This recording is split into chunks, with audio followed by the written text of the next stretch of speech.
Aujourd'hui, on est là pour les Trap Vengers. On avait dit que c'était ça notre nom. C'est ça.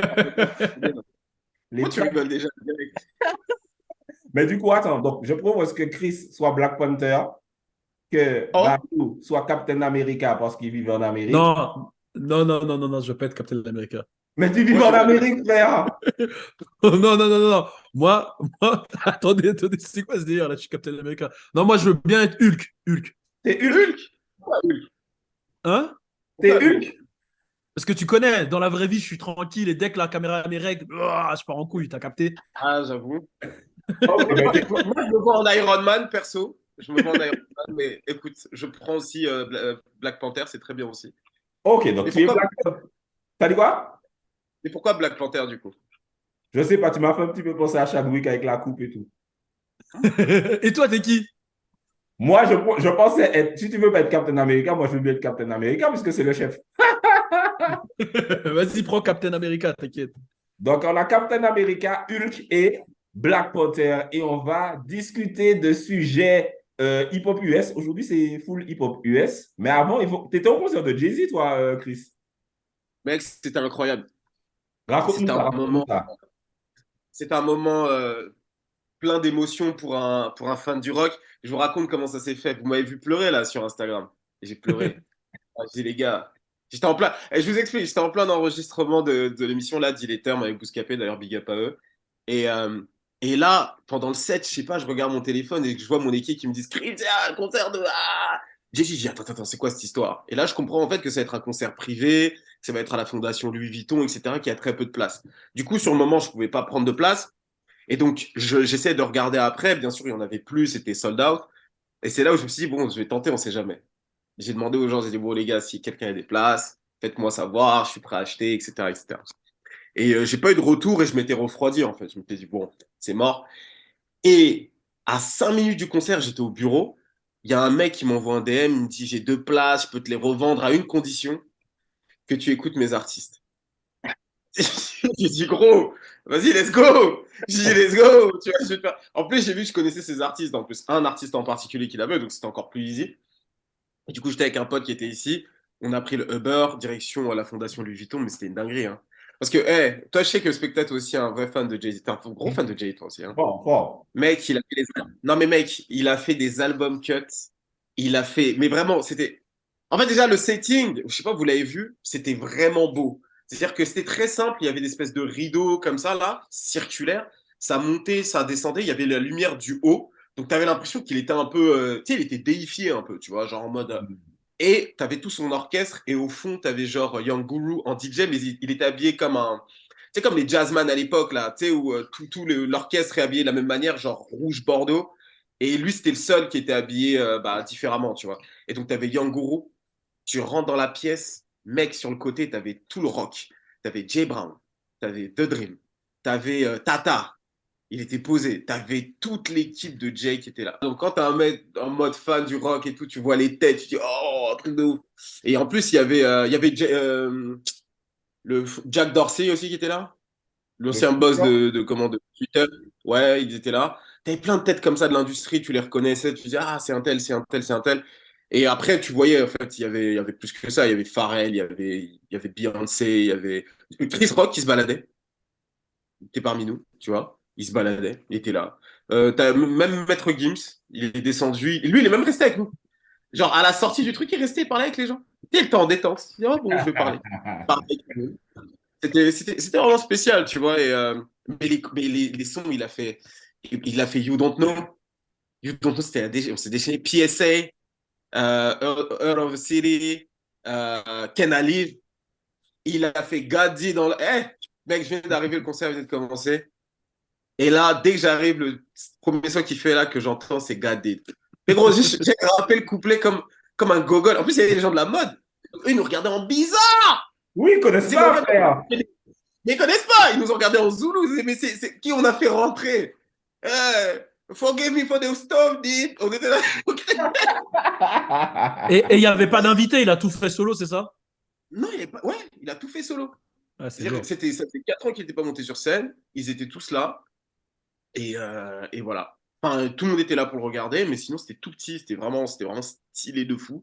Et il a fait des sons de tous les albums, hein, tous les albums depuis le début, et tu sentais que voilà, c'était un kiff qui se faisait. Et voilà, donc voilà pour ce qui est de mon expérience là-bas, non, c'était mortel.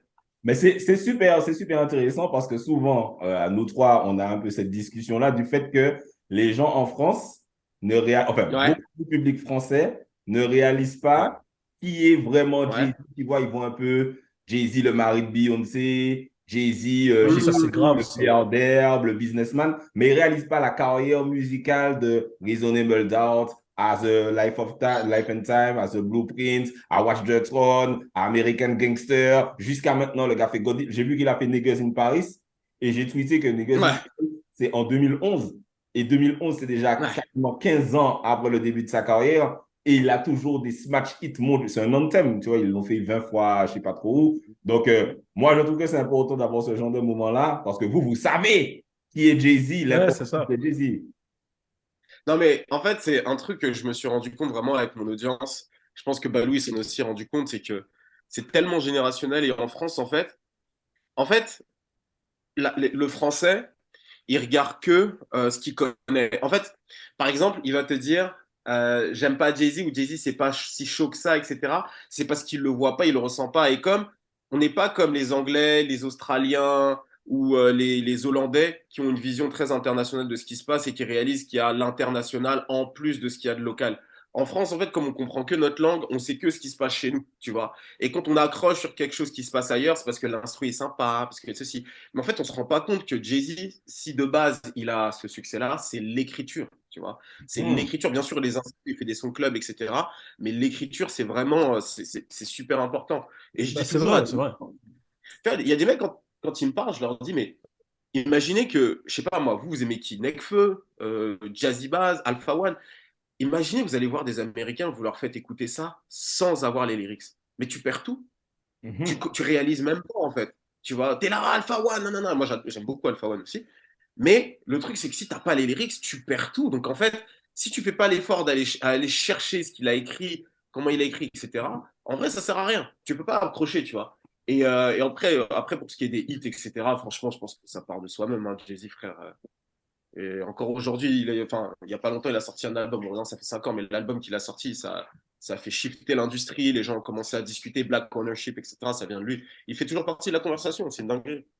Mais Ouais, je pense que, comme ce qu'il a dit, Jay-Z, c'est le GOAT. C'est le GOAT, comme dirait Wheezy, comme dirait un peu tout ce game. Mais c'est vrai qu'il y a un vrai problème de compréhension des lyrics, et ça, tu vois. C'était un tweet qu'on avait tous vu là où le mec il disait ouais Jay-Z c'est le mec à Beyoncé et ça s'arrête là quoi. Ouais. Quand tu lis ça, ça t'attriste. Et le problème de lecture, de compréhension des lyrics, il est important, mais il y a aussi le problème de culture, c'est-à-dire que les gens ne se rendent même pas compte de l'impact qu'il a dans la culture, du rap tout court, en fait, de ce qu'il a créé, de ce que représente Rock Nation. Et les gens, en fait, ils vont tellement loin qu'ils vont même chercher des théories complotistes pour essayer de le rabaisser, tu vois, pour aller chercher, mais non, mais en fait, j'ai dit, c'est personne, s'il a pété, c'est parce il est chez les Illuminati, il met des triangles derrière, et tu sais. Et en fait, des fois, moi, ça m'attriste parce que je vois des gens qui sont vraiment à fond derrière ces théories-là sur Jay-Z, sur ci, sur ça, et qui en oublient même toute la carrière du mec, tout ce qu'il représente, tout ce qu'il fait même Moi-même, pour... ils font des théories sur toi. Et les Ouais, gens, ils bon, ça, disent, toi aussi, t'es un Illuminati dans leur tête.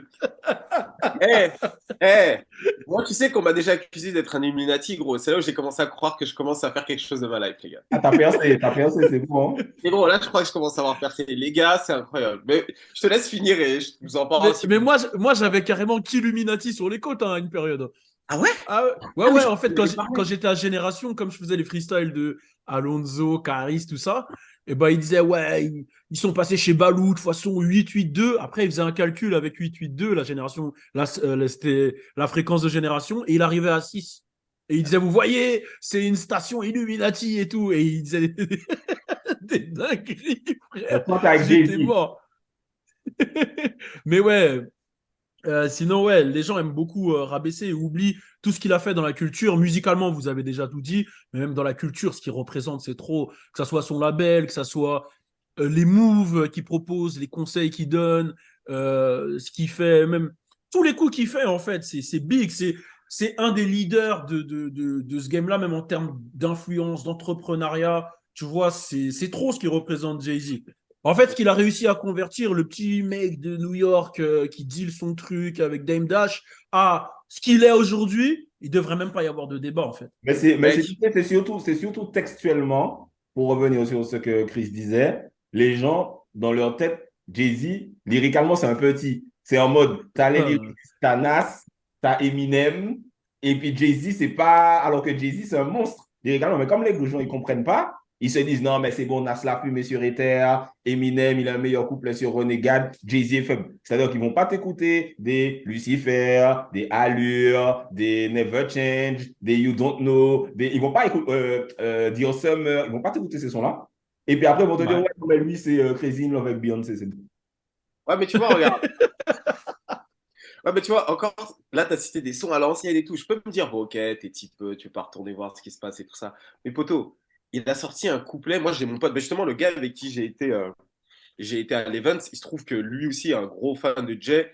Et justement, il était avec moi et il était à New York au moment où le couplet Gadid est sorti. Mhm, mhm. Oh, Incroyable. oh. Gros, quand il est sorti ce truc-là, il m'a expliqué, il m'a dit à New York, il marchait. C'est là où on voit, Balou, toi, tu vois très bien de quoi je parlais. C'est là Bien où on voit sûr. qu'on n'a pas de culture hip-hop rap en France, tu vois, genre dans les rues. Quand le couplet est sorti, il disait, il passait partout. Il entendait les voitures, il jouait le couplet. Coiffeur, ça jouait le couplet. Il allait dans les tabacs, ça jouait le couplet. Tous les médias. Les médias, ils jouaient le couplet. Le soir, il sort en soirée, le couplet est joué. Donc en fait, c'est la rue vraiment qui, tu vois, qui poussait le truc. Ça, c'est pas comme si nous, je sais pas, on a Booba au PNL qui fait leur retour. ODD, par exemple, c'est comme si tu entendais ODD partout. Tu Mhm. marches, tu entends dans les quartiers, tu entends ODD. Tu rentres dans un Uber, tu entends ODD. On n'a pas ça. Tu vois, les gens, ils disent, ah, ok, rap, ça se passe sur Internet, c'est les gens qui aiment ça qui regardent. Mais là-bas, ils me disaient, c'est culturel, tu vois vraiment tout. Le truc, c'est partout. Le couplet tourne, la musique, elle tourne. En plus, tu as DJ Khaled qui faisait une grosse promo, donc tu vas sur Times Square, tu as la grosse affiche de l'album, du dernier album de DJ Khaled. Donc, c'était vraiment une dinguerie. Et Je l'ai ce vécu, couplet-là, ce truc-là. Ce truc-là, je l'ai vécu, là, ouais, que tu racontes. Je l'ai ouais, vécu pour plusieurs projets, mais là où ça m'a le plus marqué, c'était pour Carter 3 de Lil Wayne. Je pense que j'avais jamais entendu autant Lil Wayne de toute ma vie. C'était une dinguerie. Partout où j'allais, les mecs, ils s'arrêtaient, ils écoutaient les bars, ils traduisaient les trucs. Et c'est là où je me suis rendu compte, ouais, ce que tu as dit, c'est vrai, la culture là-bas, là, aucun rapport. C'est leur vie, en fait. ouais. Ils Mais toi, t'étais s'arrêtent, ils à font des LA en débats plus, avec toi, leurs à ce potes. moment-là, toi. Quand t'as vu, T'as dit quoi? t'étais à LA, toi, quand t'as vécu ça. Ouais, j'étais totalement à LA. Ben, pour la petite histoire, j'étais à LA quand il est venu tourner. C'était Can't Believe It avec du coup Ok. T-Pain. Et c'est là où il y a eu l'histoire avec 40 Glock qui est venu pour bloquer sa voiture quand il était avec Birdman parce qu'il disait que c'était pas un blood et tout. Donc vraiment, en fait, ça résonnait. Il y avait de tout. Il y avait le son qui résonnait, les histoires, le truc de c'est un blood, c'est pas un blood. Ça parlait que de ça. Et c'est là où tu vois que la culture, elle est imprégnée de fou. Mais même en dehors des gens, tu rentrais dans un McDo, tu entendais du Lil Wayne. Tu étais à l'aéroport, tu pouvais entendre ça. Je sais pas si tu vois ce que je veux dire. Ouais, Là ouais, où nous, tu vas dans H&M, ça va être la petite musique. Tu vois ce que je veux dire? Mais là, tu sais, je l'ai vécu. J'étais à Los Angeles pendant une semaine et je disais à Margot, mais je l'ai vécu avec Drake. Parce que les gens, ils ne réalisent Incroyable. pas avec Drake. Moi, je réalise parce que je regarde les chiffres et tout, etc. J'ai fait une semaine. J'ai été à un match des Lakers. Pendant peut-être, ok. tu as une playlist, tu as 4 sons de Drake d'affilée. C'est Money in the Grave, c'est The Moto, c'est des sons comme ça. Ensuite, je vais à Santa Monica. Ils viennent de sortir un son, Search and Rescue. Le jour même, hein, frère, je passe, je dis à Mago, putain, t'as entendu, c'est le son de Drake qui est en train de jouer. Le jour, hein, c'est sorti genre la semaine dernière. Ensuite, je vais à Beverly Hills. J'entends quoi? Passion Fruit. Le truc. Tu vois, les gens ne réalisent pas que déjà en Martinique, Drake, c'est pas notre délire. Et en Ok. France, tu as l'impression que tu as la vision de ouais, c'est juste un chanteur de R&B qui perce parce qu'il est chamé juif et puis Poucha qui l'a tué et c'est tout. Les gars, ils Ouais. réalisent pas que lyricalement, le gars, il est chaud. Les tubes du gars, c'est trop chaud. Le gars, 10 ans de carrière au top, ça n'existe pas. Ça n'existe même pas. Jay-Z n'a Tu jamais vois fait. ce que tu dis? Tu vois ce que tu dis sur Jay-Z là? C'est même pire sur Drake. Et quand je dis aux gens que moi, Drake, lyricalement parlant, il me régale, les gens disent ouais, mais il a un ghostwriter et tout ça. Je dis mais les gars, Drake, c'est une entreprise. Drake, c'est un truc énorme. Donc à un moment donné, en studio, qu'il ait de l'aide des gens, ça me choque pas, tu vois. Mhm. Et d'ailleurs, lui-même, il aide. Lui-même, il va dans le studio des gens, il écrit pour les gens. Mais quand tu connais vraiment le pen de Drake, déjà, Mhm. tu captes qu'il a sa manière à lui d'écrire. Et surtout, les chats qu'il envoie ou les sujets auxquels il touche, tu sais qu'en fait, personne d'autre que lui peut avoir dit ça. En fait, il faut vraiment connaître son histoire et vraiment être fan de l'artiste pour Bien s'en rendre sûr. compte. Bien Et en sûr. fait, Et là où c'est fort, Drake, c'est qu'il est capable d'aller sur tout type de sujet. Tu vois, tout à l'heure, on a parlé de Jay-Z, mais Jay-Z, sur le couplet du projet avec Drake aussi, il l'a envoyé fort, hein. Mais pour revenir sur Drake, Drake, c'est une dinguerie, puisque, bon, moi, la première fois que je l'entends, c'est avec Brand New, à l'époque 2007. je Et carrément, c'était ma page d'accueil MySpace, c'était m'en ça. rappelle. Brand New, tu vois, c'était une dinguerie. Et, euh, et tu vois que le mec, il est capable de te faire ça. Après il te sort des Forever. Le gars, il est capable de kicker, de faire des sons qui ambiancent. Et le truc, en fait, que les gens ne se rendent pas compte, c'est que le mec, il écrit vraiment, vraiment salement. Et il était aussi fort. Je m'en souviens à une période, quand j'allais sur Facebook, toutes les quotes de Facebook, c'était du Drake. Drake. Ah, ok. Tu vois, toutes les quotes de Facebook, tous les gens, genre, worst behavior, genre, ils reprenaient les trucs de worst behavior, Mais de même no new friend. Sur Instagram, sous les photos des meufs, en Amérique, Ah, de fou, de fou. 80% de lyrics de Drake, frère. Les gens ils réalisent Mais pas. jusqu'à maintenant, Mais même, tu sais, jusqu'à le lyrics maintenant. top 3, il est top 3 et il n'est pas numéro 3. Non, top 2 and Ouais. number 2. Hop. C'est Drake, Ouais. ça. Ouais. C'est Drake qui a inventé Mais il en a ça. trop. I'm the Il top. en a trop des punchlines. Il en a trop des punchlines, des manières de poser. Et puis, il a une manière d'aborder des sujets que personne n'aborde. Il n'y a que lui qui le fait comme ça. Tu vois, il va te faire des sujets qui peuvent être émotionnels, des sujets même on va tous se ressentir. Tu vois, genre, on ne Euh, croyait pas en nous. On a commencé en bas, maintenant on est là. Started from the bottom, now we're here. Tout le monde l'utilise toujours, started from the bottom, Started now from we're the here. bottom, les gens le disent toujours. Hein. Ouais, ouais. Tu Bien vois ce sûr. que je veux dire? Moi, il y a des sons de Drake, ça a été mes mantras, frère. Dans l'album, là, genre, comment Nothing Was the Same, Starting from the Bottom Now We're Here, ce genre de morceaux, mes frères, je les écoutais comme des mantras. Moi, je me rappelle même, quand il était venu à Paris, là, pour faire le concert de cet album, mais je me rappelle, il avait fait l'intro de Tuscan Leather comme ça, là. Oh, ça c'est mon son, ça. Ça, c'est du son, ça. Ça, c'est du son, Gros, ça. je me rappelle, je chantais les lyrics, j'étais avec mon pote, j'étais en train de rapper les lyrics avec les larmes. That's a record. Coming off the last record, I'm getting 20 million off the record just to off these records, nigga, that's a record. I'm Ouais. married to my last adventure. J'étais là, je rappelle avec lui, gros, laisse tomber, j'avais les larmes. Mais Mais pour revenir en fait, toi, tu comprends les lyrics et Ouais. nous, on comprend les lyrics parce qu'on a fait, tu sais, on n'est pas né bilingue, en fait. On a fait Non. l'effort d'aller, de comprendre, etc.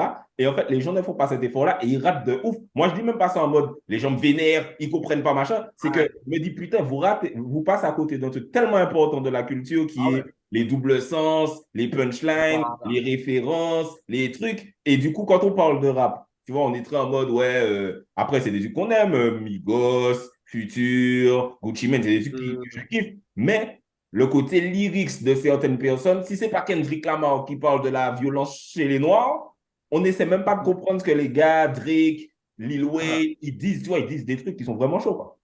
Je vais Bah, dire un voilà. truc de ouf, hein. Mais Ouais. moi, je préfère l'écriture de Drake que celle de Kendrick Lamar. No disrespect à Kendrick Mais moi Lamar. aussi, parce Même que si je sais, ça me concerne plus, en fait, je me ressens plus. je dis pas que Kendrick Lamar, il est nul. Je kiffe ce qu'il fait de fou. Je suis un Oh. grand fan depuis l'époque de ADHD, Section 18, tout Mhm. ça. Mais ce que je dis, c'est que moi, Drake, la manière dont il écrit et comment il raconte les choses, j'ai l'impression qu'il raconte ma life des fois. Je sais pas si tu vois ce que je veux dire. J'ai l'impression il est dans la chambre avec moi quand je suis tout seul et il a vécu mes trucs. T'as capté ce que. Ouais, Les no homo, mais t'as capté ce que. Pause. Mais tu sais quoi, moi, je suis totalement d'accord avec Watt et avec vous deux. En fait, le truc, c'est que moi, j'aime beaucoup, beaucoup Kendrick, c'est clair. Mais en fait, Kendrick Lamar, par exemple, vous voyez son dernier album. Après, il faut qu'on revienne juste que je finisse sur Jay-Z, ce que je voulais vous dire. Mais son dernier album, il est trop sérieux. Tu vois, par exemple, il sort en juin. Frère, il fait chaud. Moi, j'écoute de l'afro, là. Tu captes? Donc, lui, il arrive avec des trucs, il est trop sérieux. Donc, comment il rappe là, c'est bizarre. Drake, le truc, c'est que sa musique, c'est de la musique, c'est la soundtrack de ta vie. Donc, c'est-à-dire, il rappe, il raconte ce qui se passe, il te raconte des faits. Et en fait, comme ça touche tellement à ce que tu vis et il est tellement vulnérable, c'est ça que tu disais, Balou, en vrai, il est vulnérable comme toi, tu pourrais l'être, etc.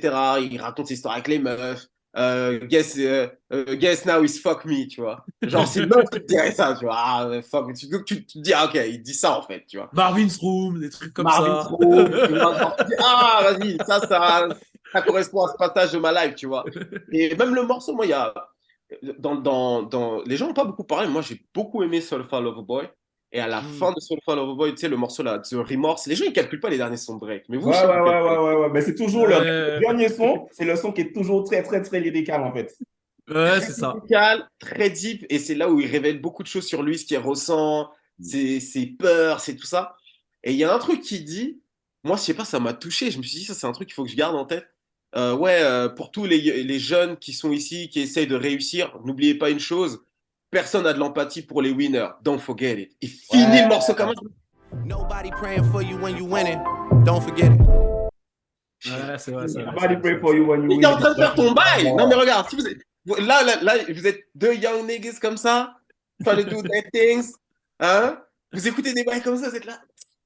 Il a dit un vrai bail, hein. Ben oui, quand je l'ai entendu, je suis sûr que je retrouve le tweet où j'ai dit putain, il a dit ça, c'est trop vrai. Pareil. Tu vois, Et qu'est-ce que tu voulais c'est ça. Jay-Z du coup?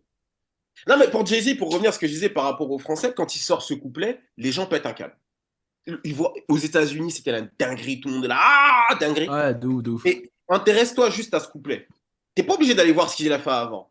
Retourne sur ce couplet, intéresse-toi à ce couplet, parce que même moi, je le disais, mais tu sais, à un moment donné, même, je voulais faire une vidéo sur le couplet en soi, et je n'ai pas laissé tomber l'idée, parce qu'il fait des doubles ou des triples sens. Et en fait, c'était l'occasion de montrer aux gens que, en fait, Jay-Z rigole vraiment pas, tu vois. Il y a même Young Guru qui avait fait une vidéo qui parlait justement du processus du morceau. D'ailleurs, je vais me chauffer, je crois que je vais faire un son, une histoire sur ce morceau. Je crois que je vais me chauffer, je vais le faire. Mais Oui, mais toi, il faut que tu fasses plus de sujets sur Jay-Z, parce que les gens t'écoutent toi, parce que comme tu as des lunettes, ils vont te croire. D'ailleurs, c'est drôle que tu penses que les gens m'écoutent plus. J'ai pas l'impression. Hein. Si. C'est-à-dire que tu vas dire un truc. Par exemple, moi, quand j'ai des débats rap, on me dit si, parce que Chris Diaconic, il a dit que non. En fait, tandis que on va jamais me dire oui, comme tu as dit ça, c'est vrai. Tandis que toi, ouais. quand tu dis un truc, les gens ils te croient, en fait. Ah bon? Je m'en rends pas compte, frère. Ouais, de ouf. Ah si, c'est vrai, les gens ils t'écoutent de fou. Après, il y a des raisons pour lesquelles on nous écoute moins, nous. Nous, on est un peu, des fois, on aime taquiner, t'as capté. Ouais, mais toi, Balou, toi, je sais pourquoi. Toi, on se sait. Même Specta, il sait. Mais en fait, Specta, moi, je vois un peu moins ça. Parce que très souvent, moi, je suis pas très actif sur Twitter. Parce que, vas-y, Twitter, ça me saoule. Moi, en fait, ça m'énerve. Vous jouez avec Twitter. Moi, ça m'énerve, en fait. Donc, quand je viens, je communique, je me barre. Vous jouez avec ce réseau. Mais très souvent, par exemple, toi, Specta, tu dis beaucoup ce que je pense. Donc, je me dis, c'est comme ça que j'ai commencé à liker. Je dis, en fait, lui, il dit ce que je pense, mais il aime aller à la guerre. Donc, je le laisse aller à la guerre. Il dira ce que je pense, tu vois. Balou, lui, il joue avec les réseaux. Vous, c'est différent, c'est pour ça, tu vois. Et je pense que les gens, comme ils ont tendance à vous voir parler et plus aller à la bagarre souvent, ils ont l'impression que mon avis, il est peut-être un truc. Mais moi, de l'extérieur, en tout cas, je le vis pas trop comme ça. En fait. Je te dis, si tu fais une vidéo sur Jay-Z et tu expliques, oui, God did, parce qu'on vient de dire là, les gens vont dire, ah ouais, si Chris il dit ça, ben faut que je me penche sur le. Et tu sais quoi, dans 2 semaines, je sors la vidéo. C'est quoi ça? Mais du coup, on a parlé de Jay-Z et tout, mais il faut qu'on parle de trucs du nouveau Jay-Z, du Jay-Z de notre génération, qui est Ice Spice. L'introduction incroyable! You thought I was feeling you? That nigga a munch. L'introduction, je n'étais pas prêt. Qu'est-ce que vous avez pensé? On a parlé business, Jay-Z, tout ça. Qu'est-ce que vous avez on a parlé de pensé notre Ice Spice. de Ice Spice et Nicki, le feat là, comment vous l'avez trouvé? Vous l'avez écouté? C'est quoi, je ne l'ai pas écouté. On en a parlé, mais je ne l'ai pas encore écouté. Mais j'ai écouté le projet. Ouais, en fait, c'est un remix de Princess Diana. Mais le move. C'est le remix de Princess Diana. Hein. Ok, j'ai juste pas écouté le couplet de Nicki. Mais moi, j'aime bien, moi, il se passe même musicalement. Moi Franchement, aussi, frère, attends. Moi, j'en ai rien à foutre. moi, j'aime Moi, bien. juste d'ailleurs, je kiffe. Hein. Eh, tu sais, d'ailleurs, moi, ce que je kiffe, là, elle a un peu changé la recette parce que maintenant, elle est un peu plus mainstream et tout. Mais moi, les singles qu'elle a sortis, genre avant le projet, là, entre 2021 et 2022, les Name of Love, No Clarity, tout ça là, mais les prods, moi, je les trouve dingues. C'est Le dans mon beatmaker là, genre. ouais, Riot là, le beatmaker là, il lui a Mhm. fait du sale. Il a un truc, Et ouais. en fait, le côté drill avec les voix, moi, les instrus avec les voix et tout, moi, c'est un truc que je kiffe de fou. Et je trouve qu'il le fait super bien. Et elle-même, elle rappe simplement, tu sais, c'est pas rapper vraiment, tu vois, elle rappe dans les temps, quoi. Elle a appris il y a pas longtemps, quoi. Mais en vrai, moi ça me fait kiffer. Et son projet, en vrai, il est sympa. Je trouve que les prods, en fait, ils ont travaillé un bon produit. Je trouve que c'est un bon produit commercial, tu vois. Ice Spice, c'est sympa. Donc moi, C'est ça, j'aime bien. et surtout, faut pas l'écouter en mode comme si tu écoutais, je sais pas, un lyriciste de ouf. Faut écouter ça en mode tranquille. Par exemple, The Boys is a Liar, Mhm. je l'ai vu sur Twitter. J'ai vu la meuf Pink Panthers, là, je la connaissais pas du tout. J'ai vu le truc passer. Tu sais, il y avait un extrait sur Twitter, tu peux mettre que je crois à 2 minutes 59 ou 1 minute, je sais pas combien. Ouais, J'ai écouté et direct, je me suis dit, mais ça, c'est un tube. Le truc venait de ouais. sortir, machin. Les gens me disent n'importe quoi, c'est quoi, c'est de la merde. Nanana. Pareil, je suis à Los Angeles, dans tous les Uber. Ah ouais. Partout, partout, le truc a pété des scores, etc. Et c'est ça qui vexe les gens. Que, ce que tu disais, Chris, c'est pas un Ouais. lyriciste, c'est pas une meuf qui va te faire des doubles sens et machin, etc. Mais en fait, les gens ne pensent pas à déjà la voix de Manzel est agréable à écouter. Le flow Ouais. est c'est notre Lil Bow Wow. C'est notre nouvelle Lil Bow Wow. Bah, moi, pour répondre à ça, moi, je vis avec What's Up Girl et l'équipe What's Up Girl tous les jours. Yes. Donc, j'ai la vision un peu féminine de ce game. Et c'est vrai que, en vrai, les meufs, tu vois, même quand elles vont écouter Nicki Minaj, qui est super chaude, etc., elles vont pas aller chercher à capter les doubles sens et ceci, cela. Elles vont kiffer la vibes, en fait. Les meufs, elles kiffent la vibes, de ce que j'ai compris, hein, de ce que j'ai analysé. Et en fait, Ice Spice, elle a une vibes, en fait. C'est une vibes, Ice Spice. Tu Mhm. regardes, c'est la meuf. You thought I was feeling you? Tu vois ce que je veux C'est dire? ça, Genre, c'est les ça. meufs, elles rêvent de dire ça à un mec. Ah, you thought I was feeling you? Tu vois ce que je veux dire? En fait, elle a posé des mots sur les émotions et les vibes des meufs. Un peu comme ce qu'on a cité tout à l'heure de Drake, qui l'a fait avec nous. Elle a réussi à le faire pour les meufs. Bon, pas autant lyriciste, etc., comme on a dit, mais elle arrive à poser le truc, tu vois. Genre, des fois, son petit truc, like, damn, we're in the mood. Genre, des petites phrases C'est comme pour ça. les Et moi, je le vois. adolescentes, en fait. Exactement, mais moi je le vois parce que je vois des fois la team What's Up Girl, je vois des fois les gens, ils sont là, ils se mettent ça, ils s'enjaillent, ils dansent leurs petits trucs. Tu vois, c'est vraiment de la vibes en fait, Ice Spice. Ouais.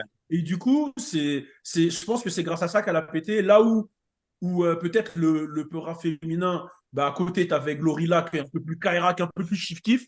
Clairement, Glorilla, c'est du chiff-kiff féminin. Ouais. Où tu as Lato qui découpe, Megan Thee Stallion qui découpe et tout. Elle est arrivée, posée, son petit truc de mood. On dirait elle est toute gentille, toute nanana. Et Et elle a amené un mood. le personnage aussi a vraiment plu aux gens. Le petit afro qui ressemble à un champignon, la meuf qui a l'air totalement innocente, mais qui back it up, machin, etc. Enfin, ça a fait vraiment tout un truc Ouais. auto. Et surtout, elle a enchaîné les sons efficaces. Tandis que Glorilla, comme tu disais, elle en a eu un, elle en a eu deux, et puis les autres, ça prend pas. Nicki Minaj, elle arrive Ouais. actuellement, elle a plein de classiques, mais actuellement, elle n'arrive pas à faire des hits. Cardi B, elle a sorti plein de sons, ça prend pas comme avant. Megan Thee Stallion, pareil, elle n'arrive pas à trouver le son, t'as l'impression que c'est du forcing. Tandis que Ice Spice, elle est arrivée, elle a fait Munch, elle a fait In a Mood, elle a fait Princess Diana, elle a fait Boys is Alive, et tout ça, Bill Bottom. ça fait même pas 6 mois qu'elle est là. Bah, Bah en fait, tu as l'impression que elle, c'est naturel. Même, tu vois, même quand elle s'habille, tu vois, elle a des ensembles peau de pêche de meuf de New York, pas prise de tête. On dirait qu'elle a acheté chez un petit Galsen en bas à New York. Tu vois ce que je veux dire? Genre, elle se prend pas la tête, en fait. Tu as l'impression que tout est dans le délire. Et puis, il y a un truc qu'on a vécu avec Chris d'Iconic qui est important de citer, c'est que quand on était sur le tapis rouge, on a vu toutes les meufs faire les super princesses. C'est-à-dire Ouais. qu'il y a des meufs qui C'est passaient vrai devant qu'on parle nous. ça. Ouais, ouais, qui passaient devant nous, elle voulait pas les interviews. Glorilla, elle a fait aucune interview parce que c'était son moment. Elle passait devant les gens en mode je suis la boss, CMJ, non, non. Ice Spice, elle s'arrêtait avec tout le monde. Elle prenait le Totalement. temps de parler avec les gens. Elle était, en fait, tu as l'impression que elle découvrait, en fait, elle découvre le game, tu vois. Elle était là. En fait, t'as l'impression qu'elle kiffe sa vie, en fait. Mhm. Tu Eh ben, vois? c'est totalement ça. En fait, je crois que t'as mis le doigt sur justement la raison pour laquelle, à mon avis, elle a autant de succès, c'est qu'elle fait très girl next door. C'est-à-dire, en fait, comme on l'a vécu, tu sais, on se disait peut-être ça va s'éteindre pour elle, mais elle est en train de vivre un grand moment, tu vois. Donc elle est là, elle se baladait, elle parlait avec tout le monde, elle était gentille de ouf. Donc on a eu le temps, c'est pour ça que d'ailleurs tu as eu une interview qui est devenue virale d'ailleurs, enfin notre interview, mais ton passage qui est devenu viral. Parce qu'en fait, je sais pas, elle jouait le jeu, elle parlait, elle jouait de son charme, mais elle était d'une douceur et elle allait voir tout le monde. Et je pense que ce côté-là, en fait, a fait que les mecs ont été charmés. Parce que sur Internet, moi je rigole, les gens sur Internet, c'est le running joke, c'est je suis fan d'Ice Spice, je suis pas fan, je suis amoureux d'Ice Spice, tu vois. Mais j'ai regardé sur Internet, mais il y a plein de mecs de médias, des réseaux, même dans notre audience et tout, qui disent la même chose. Et tu regardes les meufs là qui sont arrivées, les Cardi B, les Lato, etc. Les mecs les calculent pas. En fait, elle fait vraiment, elle pourrait être ta meuf, tu vois. Elle a ce profil de meuf un peu normal, tu vois, du quotidien, mais c'est une frappe quand même. Tu vois, c'est une Quand même, frappe tu vois. maintenant. Tu vois, ça reste une frappe et tout, tu vois. Mais parce qu'elle est naturelle, elle est comme ça. Et je pense que ça, ce que tu as dit, ça a grave joué. Et contrairement justement à Glorilla, que moi j'aimais bien à ce moment-là, elle était trop en mode rosta. Je pense elle a trop cru que ça y est, c'était bon. Tu vois, en plus, c'était son moment. Donc, comme tu l'as dit, c'était elle la star hein, par rapport Ouais, à totalement, ce qui est totalement. arrivé, tu vois. Donc, on voyait la différence de dingue. Mais ouais, non, c'est bien Mais noté. tu vois, par exemple, j'avais ressenti ce truc-là au début de Cardi B. Ce qui se passe avec Ice Spice. Le début de Cardi B, je l'ai ressenti parce que c'était la meuf de Love and Hip Hop, qui était stripper, qui investissait dans ses propres clips, qui faisait ses trucs un peu tout seul et qui était sur Vine. La première fois où je parle à Cardi B, petite anecdote, c'est sur Vine, parce que j'étais big sur Vine et elle était big et j'étais tombé sur ses vidéos et on avait échangé. Ok. Ça, c'est l'anecdote que j'ai jamais dite, mais qui est incroyable. Et du coup, Et bah, elle était du coup, elle faisait quoi sur Vine? Elle faisait sur quoi? Vine, c'était une humoriste. Elle faisait des vidéos gauleries et c'était une stripper et elle s'amusait en fait. C'était une vineuse. C'était une meuf de Vine, tu Ah, vois. Et du coup, en fait, c'est lourd. comme ça qu'elle a construit son audience. Avant, à la période Love and Hip Hop, elle était déjà au plus du million d'abonnés, hein, grâce aux vidéos Ouais. d'humour, etc., tu vois. Et du Mhm. coup, bah, il y avait ce truc-là autour d'elle qui était, oh, c'est une petite meuf super sincère, elle s'en bat les couilles, tu vois, genre un truc vraiment naturel, différent de Ice Spice qui, elle, c'est la petite meuf que tu peux avoir. Elle, c'était la petite strippeuse qui s'en bat les couilles des règles et qui fait que ce qu'elle a en tête, tu vois. Elle en fait qu'à sa tête. Et il y a eu ce buzz-là, et après, au fur et à mesure, j'ai l'impression que c'est devenu beaucoup plus contrôlé, beaucoup plus marketing, beaucoup plus stratégie et moins Cardi B. Alors, c'est peut-être parce qu'elle s'est mis en couple avec Offset, il y a des trucs qu'elle pouvait plus faire ou autre, mais ça Moi, je s'est pense qu'à canalisé. partir de son hit, là, Bodak Yellow, j'ai l'impression que c'est là où il y a eu le shift. Ouais, Elle après est en Motorsport, star Bodak sur un- Yellow, tout ça, Ouais, ouais, je tu pense. sens que là, c'est devenu vraiment un produit de l'industrie à partir de ce Ouais. moment-là. Là où avant ça, c'était une meuf qui faisait des rents sur Insta, qui s'en battait les couilles. Et je pense que la relation avec Offset, ça a dû jouer, parce qu'Offset, il devait lui dire, hey, canalise-toi maintenant, ça, tu vois.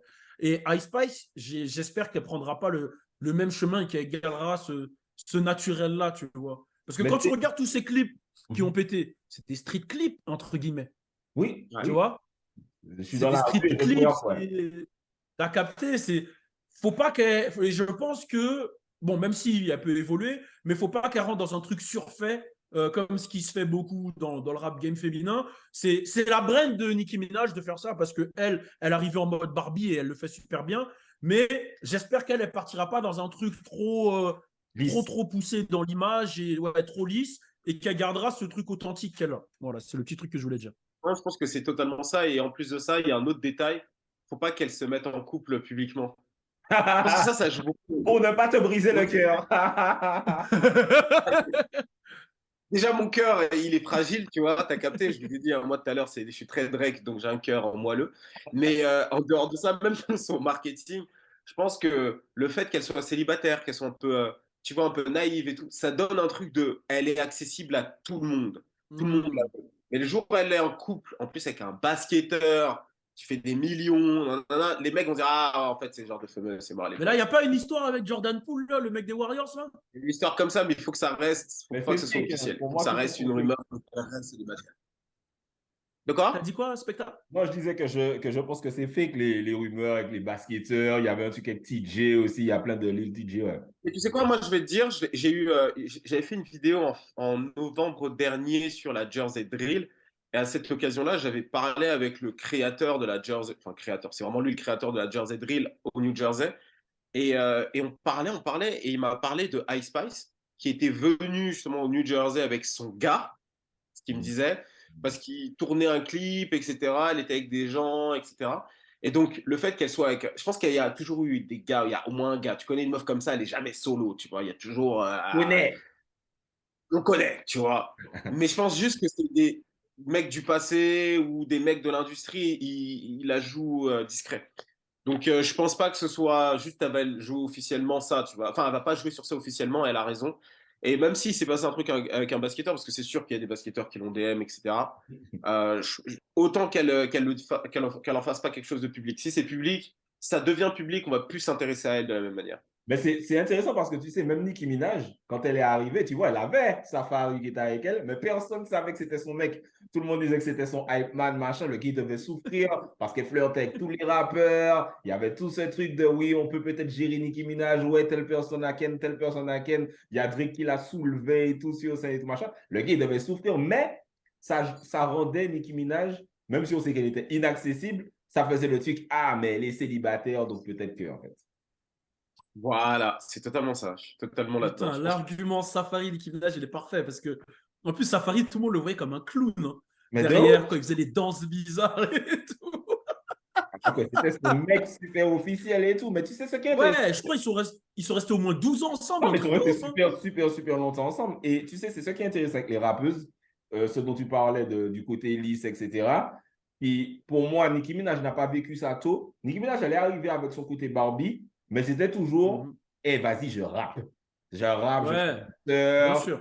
j'appelle mon album Tellement sérieux. pour dire que je suis dans la même ligne que Jay-Z. Voilà, je viens avec les gays, je les défonce sur le morceau.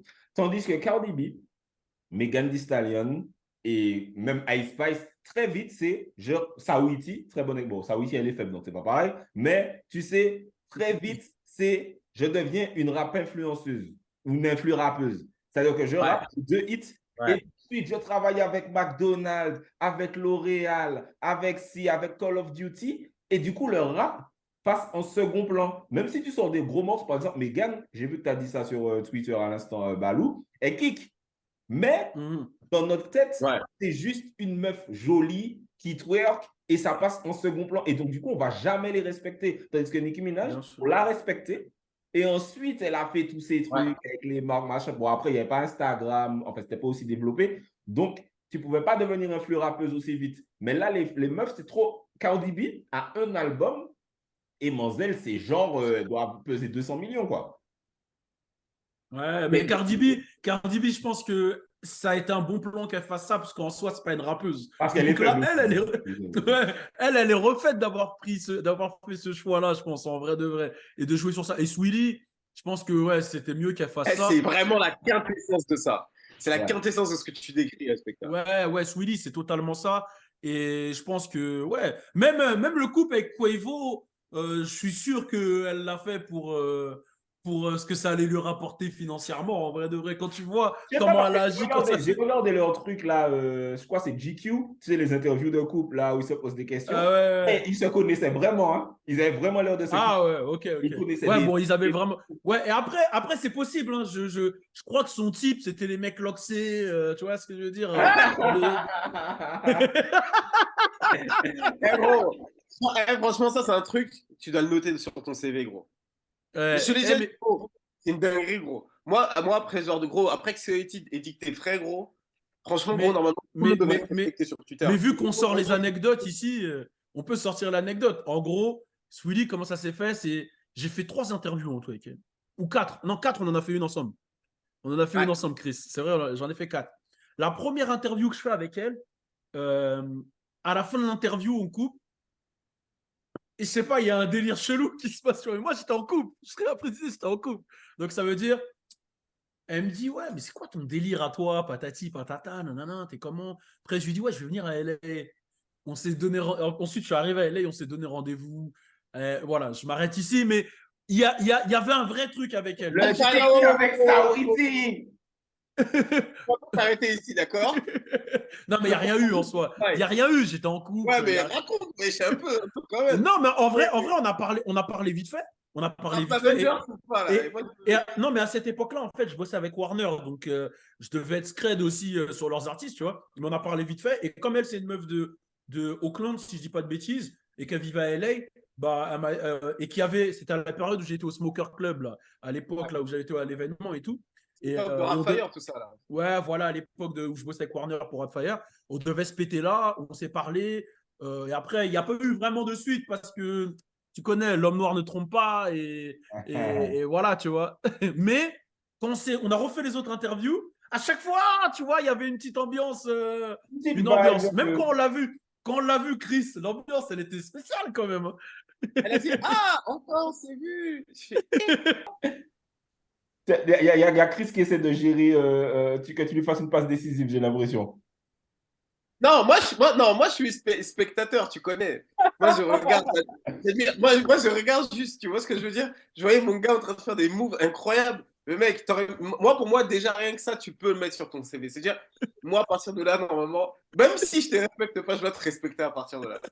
C'est trop sérieux, en fait. Non, laisse. Saouti, en vrai, tu la vois, gros? C'est une bordel. Elle est grave fraîche. Ouais, en vrai, c'est quelque chose. Hein, quand même. C'est un délire. Tant qu'on est sur les relations, on est sur les relations de l'homme French Balou, on est obligé de parler de son premier amour, qui est Lil Baby, du coup, qui est en fait la raison de la création en fait de ce mini podcast, on va dire. Et parce que faut savoir que de base, on a créé un groupe WhatsApp qui s'appelle Lil Baby Haters, juste parce qu'on disait à Balou, mais on n'est même pas des haters de Lil Baby, moi et Chris. On disait juste à Balou. Si. On disait juste, bon, frérot, tu forces un petit peu. C'est vrai qu'il buzz fort. C'est vrai que c'est le gars que, là, actuellement, c'est un petit peu l'élu de l'industrie, machin. Mais avoue qu'il a toujours le même flow et que machin. Et Balou, il nous disait, non, machin, vous êtes des ouf à Atlanta, nanana. Donc là, c'était le premier débat. Ensuite, il y a eu un deuxième arc de cette histoire quand l'album, qui est le dernier album, il s'appelle comment? C'est It's Still Me, je crois. It's Only Me. It's Only Me. It's Only Me est sorti. Et moi, je disais à Balou, frère, ok, les ventes et tout machin, mais tu vois, ça floppe un peu là. Il n'y a pas de son, il n'y a pas de hit single, il n'y a pas d'anthem, il n'y a rien qui sera classique. Là, on l'a déjà oublié un peu. L'album, le contenu même de l'album, il n'y a rien qui est ressorti. Et j'avais envie que Balou justifie un peu les déboires de son poulain. Ouais, par contre, un truc, Balou. Chris, vas-y. Attends, moi j'ai juste besoin d'un truc. Balou, faut pas nous parler des ventes. Parle-nous pas de ouais, il est partout, etc. Dis-nous réellement les raisons de pourquoi toi t'aimes le bail. L'album précisément, tu n'as pas marqué. Moi, je vais être franc. Moi, je vais être franc avec vous. Moi, je vais vous parler en français sur Lil Baby. Le projet, pour moi, il est incroyable.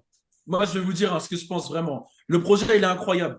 Si tu prends des sons comme Russian Roulette, c'est des sons où, justement, le ressenti que vous avez quand vous écoutez Drake, moi, j'ai ce même ressenti. C'est-à-dire que dans le son Russian Roulette, il est posé, il parle de comment il a galéré à en arriver là, comment il a perdu Marlo, comment il voit, il vit dans un quartier comme Atlanta, il a réussi, mais en même temps, il n'est pas heureux. Et en fait, il y a plein de sons comme ça où, comme moi, on va dire que j'ai ce vécu, entre guillemets, avec les foules Quinry, là, et que j'arrive à. Il y a des trucs que je me ressens dedans quand je l'entends rapper. Et en fait, c'est ce que j'ai toujours kiffé chez lui, c'est que ça soit My Dog. Ben, quand My Dog s'est sorti, c'était à l'époque où moi, j'étais avec mes dogs tous les jours. C'était My Dog, et tu vois, c'était mes trucs. Et en fait, à chaque évolution, il a des trucs qu'il vit que je vis aussi. Je sais pas si tu vois ce que je veux dire. Donc, du coup, tout ce qu'il chante, en fait, je me ressens dans ce qu'il dit, dans ce qu'il raconte, dans ses délires. Le truc qui a différencié avec cet album des albums d'avant, c'est que là, il est dans une vibe grave Détroit. C'est-à-dire qu'avant ça, c'était Quay, ses beatmakers, c'était Quay, c'était Wheezy, etc., qui sont pas trop sur le projet. Et là, c'est vraiment une vibe Détroit dans ce qu'il fait. Donc, c'est plus comme avant. Et moi, j'ai trouvé ça cool parce qu'il il a fait un truc différent de ce qu'il faisait avant, même si tout le monde dit que c'est le même flow. Je suis pas d'accord parce que c'est des prods différents, c'est un délire différent. Mais je pense que les gens confondent, et c'est mon avis, hein, le flow et la voix. Parce que Ouais. dans ce qu'il fait, il a tout le temps des flows différents. C'est juste que comme il a une voix particulière et que tu vois, tu vas avoir l'impression que c'est le même flow. Alors que si tu prends DaBaby, il a le même flow, la même cadence, etc. Oui, mais lui, il va faire des mélodies, il va faire des gimmicks, il va faire des trucs. Donc maintenant, sur l'album, il n'y a pas eu de hit single. Ça, c'est un fact. Il n'y a pas eu de hit single sur l'album, mais moi, c'est un album que j'ai trouvé J'ai cool théorie pour ça.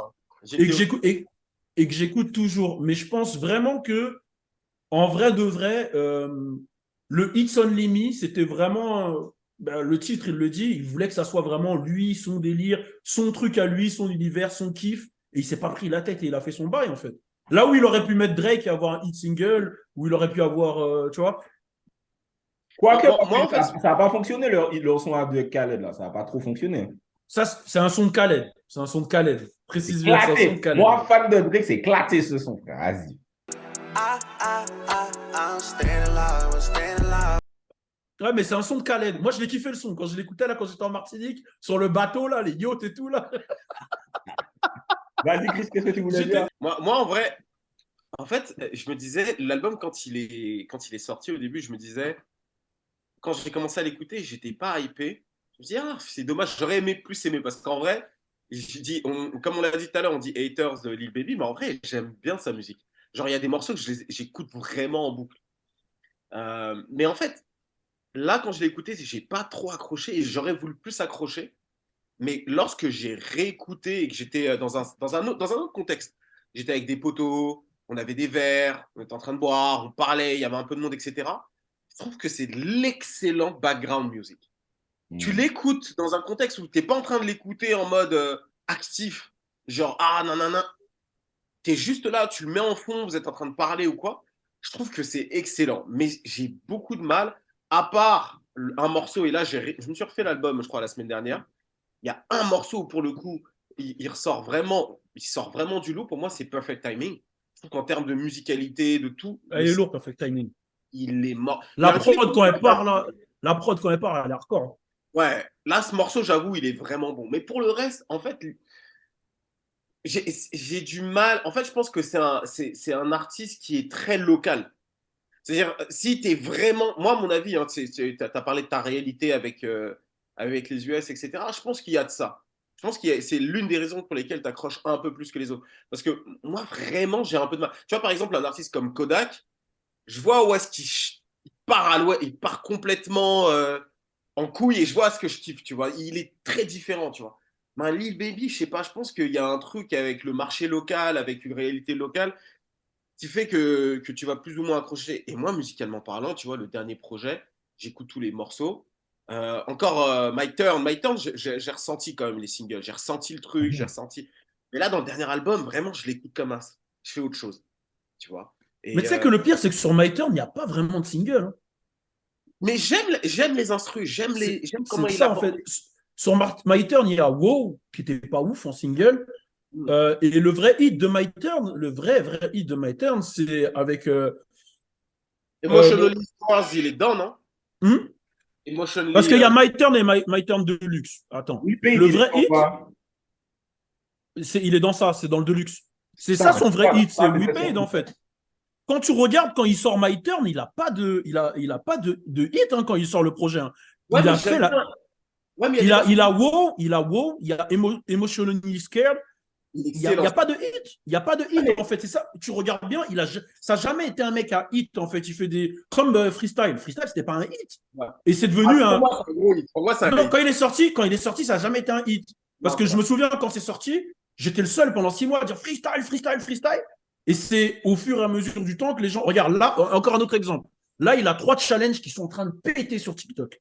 Je ne sais pas si vous avez vu les meufs qui ont gagné la March Madness, là. Elles ont fait une entrée sur un son, même elles clapent des mains. Ou pareil pour les joueurs de NCAA, pas de NCAA, des mecs qui font du foot US en dessous de la NFL.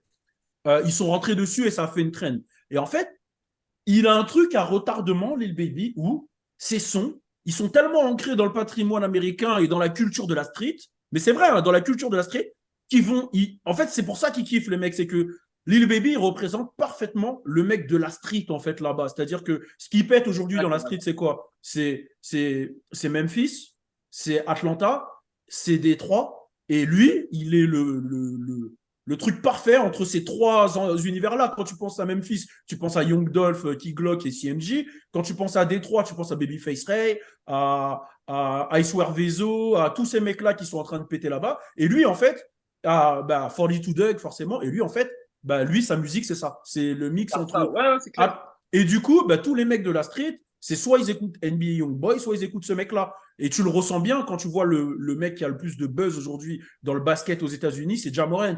Et Ja Morant, il écoute deux personnes tout le temps, c'est NBA Youngboy et Lil Baby. Donc c'est vraiment cette nouvelle génération, il représente cette nouvelle génération de la street. Donc nous, Tu sais, en fait, moi, ce qui me dérange avec Lil Baby, je pense que c'est pas Lil Baby. Ce qui me dérange avec Lil Baby, c'est les mecs. c'est moi. Voilà, déjà, c'est les mecs, comme on dit, les mecs qui font. Tu sais, déjà, c'est deux trucs. Il faut avouer que sa musique est monotone. On va dire qu'il n'a pas le même flow, mais comme tu vois, sa voix ne change pas, Oui, les instruments, oui, je capte ça. c'est monotone. Donc, les trucs monotones, moi, ça me saoule. À part certains sons, machin, etc. Après, il a des bons sons. We Paid, j'aime beaucoup. Drip Too Hard, j'aime beaucoup. Les sons avec Drake, j'aime beaucoup. Donc, pour moi, en fait, Lil Baby, si on doit prendre une analogie de basket, c'est le mec que tu mets sur le banc et qui, quand il rentre dans le jeu, met 35 points. Tu vois, c'est-à-dire que c'est le gars qui va arriver sur Drip Too Hard, par exemple. C'est pas lui qui commence le son, il me semble. C'est lui le refrain. Tu vois, c'est-à-dire que c'est lui. Si, c'est lui qui commence le son. C'est lui qui commence le son. Ouais, You can get the biggest Chanel. Ouais, c'est lui. We Paid. We Paid. We Paid, c'est Fall to Doug, non? Ouais, Non, c'est folie. Drip Too Hard, c'est lui qui commence. Ah, Trajectoire. Ok. We Paid, tu vois, c'est Fortune qui arrive, qui fait le truc, et puis ensuite il arrive, il fait son truc. Drake, il arrive sur Wants and Needs, il pose le truc, et ensuite il fait le alley-oop, et Lil Baby explose le truc. Lil Baby, pour moi, c'est un gars, c'est comme si tu as LeBron, et puis à côté, tu as, on va dire, je sais pas, Chris Bosh ou Dwayne Wade qui arrive et qui l'aide. Mais Lil Baby ne peut pas à lui seul porter un truc. Et du coup, ce qui me dérangeait, c'est que Mistier, ce mec, on le voyait comme un GOAT. On le disait, c'est le futur GOAT, machin. Et il disait, comment ça peut être un GOAT? Il n'a pas le son. Je vais vous dire, je vais te dire c'est quoi Lil Baby. C'est ni Dwayne Wade, non. C'est Iverson et Ja Morant. C'est lui Lil Baby. Lil Baby, c'est Iverson dans le game. Si, Iverson, il arrive, Iverson, il est dans une vieille équipe comme Philadelphie, où il y a D'Alembert et Mutombo en fin de carrière. Et il arrive tatoué, style différent, tout, et il casse tout. Mais il ne gagne pas de titre. Il gagne pas de titre à la fin. Dans le cas de Lil Baby, il gagne des titres, et puis il a quand même QC en équipe. QC, c'est qui le plus big artiste de QC? Mais c'est lui. Oui, mais t'as quand même Migos qui est là, t'as quand même la meilleure structure. Mais quand lui il arrive, Migos ils sont tuba. C'est le meilleur label. Mais quand il arrive, Migos sont tuba. Ils sont en perte de vitesse, pas tuba. Les gars, Attends, en 2018. Il arrive en mi-2017 et il arrive en août 2017. En fait, il arrive pendant qu'ils ont Culture 2. Voilà, je crois qu'il arrive pendant Culture 2. Donc ça va. Mais regarde. Quand il arrive, les gars, l'ascension, elle est incroyable. Je crois que vous avez oublié. Quand il arrive, ce qui sort, que ça soit avec Gunna, le projet en commun avec Gunna, que ça soit ses projets Drip Harder, tous les projets qui sortent, à chaque fois, il a des gros singles. Et moi, là où je le kiffe, c'est qu'en fait, c'est le seul. Pour moi, il a tué l'époque Cloud. C'est Lil Baby qui a tué l'époque Cloud. Et je le remercie pour ça. C'est qu'à l'époque, les mecs, ils arrivaient, ils avaient que du Cloud. Lui, il est arrivé, il a découpé. Moi, je dirais que c'est 6ix9ine, mais je vois ce que tu veux dire. Je pense que 6ix9ine, quand il a en fait, tu sais pourquoi je suis pas d'accord? Parce que si tu regardes bien, c'est Lil Baby qui ouvre la période dans laquelle on est aujourd'hui, la période où c'est Money Baggio, lui, tu vois, les mecs qui rappent dans ce style-là qui pètent. Je suis grave d'accord, je pense qu'il a grave contribué, il a ouvert une époque, il a aidé. Mais à ce moment-là, il y avait aussi d'autres MC, effectivement, tu avais Megan Thee Stallion et DaBaby qui arrivent dans cette période-là. Mais je pense que 6 Mais 9 DaBaby, pour moi, il est clout. Hein. DaBaby, il est clout à fond. Mais il rappe. Il a pété parce qu'il a tué un mec. Quand même, hein. il utilise le cloud, mais je dirais SoundCloud rappeur. Tu vois, la génération pour moi des rappeurs SoundCloud, là. Les gars, n'oubliez jamais qu'il a commencé en mettant des couches dans la rue au festival South by Southwest. Ouais, non, ça, je me rappelle bien. Je me rappelle bien. Mais en fait, le truc, c'est que je suis d'accord qu'il ait aidé à ouvrir une nouvelle époque. Ça, c'est clair et net. Ça, c'est sûr. Mais je pense que l'époque cloud, pour le coup, tu sais, parce que le SoundCloud rap, c'était les tatouages sur le visage, être le plus foufou. Nanana. Et en fait, 6 9 pour moi, c'est comme s'il était allé au bout de ça. Ouais. Et ça le menait à la prison. Et en fait, on ne peut pas aller plus loin que ça. Donc, en fait, il faut qu'on sorte de ce modèle, tu vois. Et en même temps, effectivement, tu as Lil Baby, ça tombe bien, qui fait du rap très authentique et qui, justement, sort de tous les fioritures, les trucs. Mais quand il arrive, Lil Baby, et quand il arrive en Non, il est mi-2017, ouais, il est simple. Et tout le monde dit que c'est son rappeur préféré. C'est-à-dire que 6 9 lui-même le dit, c'est mon rappeur préféré. Lil Wayne dit, c'est mon rappeur préféré. Tous les gens du game sont en mode, c'est mon rappeur préféré parce que, justement, à ce moment-là, il n'y avait plus personne qui rappelle la street et qui était vraiment de la street de la manière dont il le faisait. Mais pour C'est-à-dire moi, que il n'arrive pas à transformer l'essai, frère. C'est-à-dire que tu peux pas. Ah si, il l'a transformé il y a longtemps. Attends, bouge pas. Tu peux pas être vu comme le nouveau GOAT. Tu es normalement, tout le monde a dit, frère Charlemagne, il a dit, on n'est plus dans la Drake era, on est dans la Lil Baby era. Tout le monde, je me souviens, j'avais même discuté avec Wayno, le gars qui était dans Everyday Struggle avec DJ Academy. Ouais. Le gars me disait, frère, tu connais rien, là, c'est l'era de Lil Baby, tu vas voir, bientôt, ce serait une superstar, machin, etc. Donc, j'avais la même discussion avec Balou et avec Wayno en même temps et tout. Et moi, j'étais assis là, bras croisés, et j'ai dit, frérot, j'attends l'album. Si l'album de Missier sort et ne pète pas tout et c'est pas en mode, putain, on a un nouveau classique, je vais vous dire, vous êtes des ouf, j'avais raison. Et l'album est sorti, et en une Mais c'est pas vrai. le truc est finito, frère. Mais regardez, c'est ça. En fait, c'est ça le problème, c'est que vous voulez pas que je parle de chiffres. Mais vous me dites, il a pas pété. Ben, on considère comment qu'il a pas pété alors qu'il a tout son signe, ses deux projets. Ils sont tous les jours dans les top streams, toutes les Mais semaines. où le son? C'est quoi le son, en fait? C'est quoi le son? Regarde, et je vous ai demandé c'est quoi le son de My Turn, vous n'avez pas su me dire. Vous avez dit Il y a We Paid. We Paid, il y a We Mais je Paid, vous il y a ai We dit. Paid, et puis il y a le son. Ouais, mais regardez, je vous ai dit, My Turn, il a fait exactement. En fait, c'est juste que comme vous avez pas suivi, vous suivez Lil Baby avec les singles, mais vous n'êtes pas dans les albums. Mais il a toujours fait ça, en fait. Tous ses projets, c'est des projets où il n'y a pas de gros singles. Ça a toujours été ça. Il n'y a pas de gros. En fait, Lil Baby, c'est un mec Il qui va te sortir un bloc de projets. y avait des sons qui ressortaient. Parce que, comme je te dis, par exemple, Drip to Out, quand j'arrivais à Miami et puis que ça jouait, je me disais, ah ouais, là, Big Tune. Quand We Paid est sorti, je voyais tout le monde sur Twitter, OK, before I go broke like Jack. Bon, c'est pas lui qui dit ça, mais n'empêche que le son, culturellement, je le ressentais. Tu vois, de la même façon qu'on ressent Ice Spice, on ressent son son Glorilla, on a ressenti son son Lola Brooks.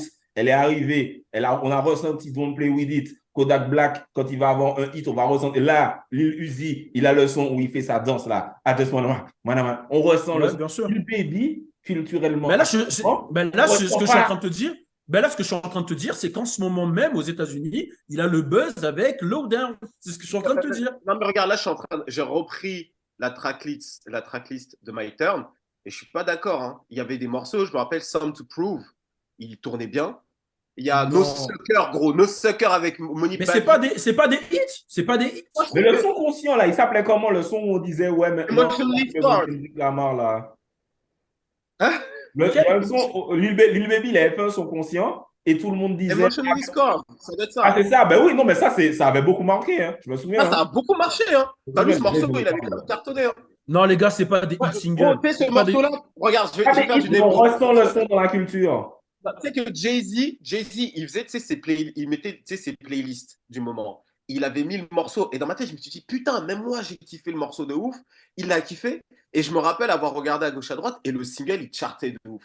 Donc, non, le son tournait quand même, il faut le dire. C'est pour te dire qu'il y a quand même des morceaux de My Turn que j'ai ressentis qui sont sortis du lot. Tu vois ce que je veux dire? Là, pour rappeler que Lil Baby, peut-être, allez, on va dire qu'il était en haut. On va dire qu'il est passé de 10 à 8,5 parce que frère, je ne peux pas entendre c'est le GOAT, c'est le futur GOAT, c'est lui. L'album du gars sort et en une semaine, frère, Il n'y a rien. Le gars sorti, Ouais, mais hey.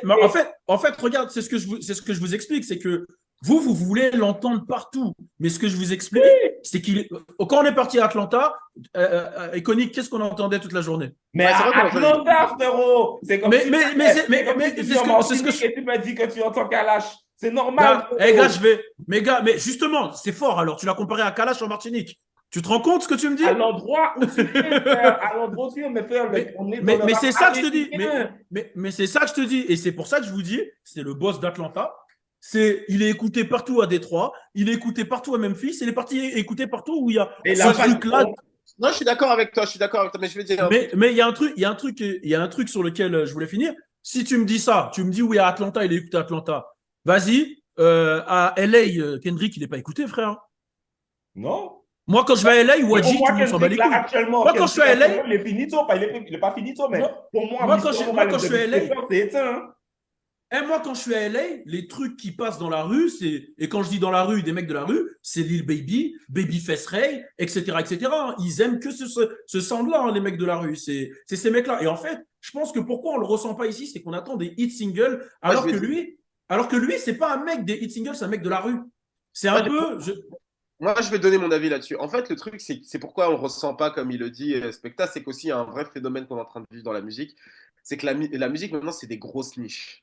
Tu vois, avant, par exemple, juste remonter à Pop Smoke, tu mets Dior. Dior, c'est un single qui met d'accord tout le monde. Meuf, en France, à Paname, à New York, dans les radios, tu le mets partout, le single, il cartonne. Pas à Los Angeles. Dior? Ok, peut-être. Ouais, peut-être. En fait, ce que je veux dire, c'est que. Internationalement, non, mais on est d'accord que internationalement. Pourquoi à Paname, Dior, ça pète? Parce que Paname et New York, c'est la même chose. Alors Oui, que Atlanta, il n'y a rien. Personne n'écoutait Waka Flocka ou de Gucci Mane en France. Alors que Waka Flocka, quand il avait Hard in the Paint, c'était incroyable. En fait, New York et Paname, on est pareil. J'ai capté New York, Paname, Londres, etc.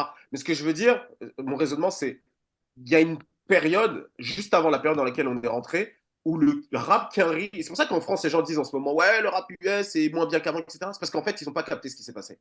C'est qu'en fait, maintenant, on est dans des grosses niches. C'est-à-dire que Drake, avant, quand il faisait un single, gros, quand il faisait, je sais pas moi, même Hotline Bling ou j'en sais rien, tu vois, ces singles-là, God's Plan, ça transcendait.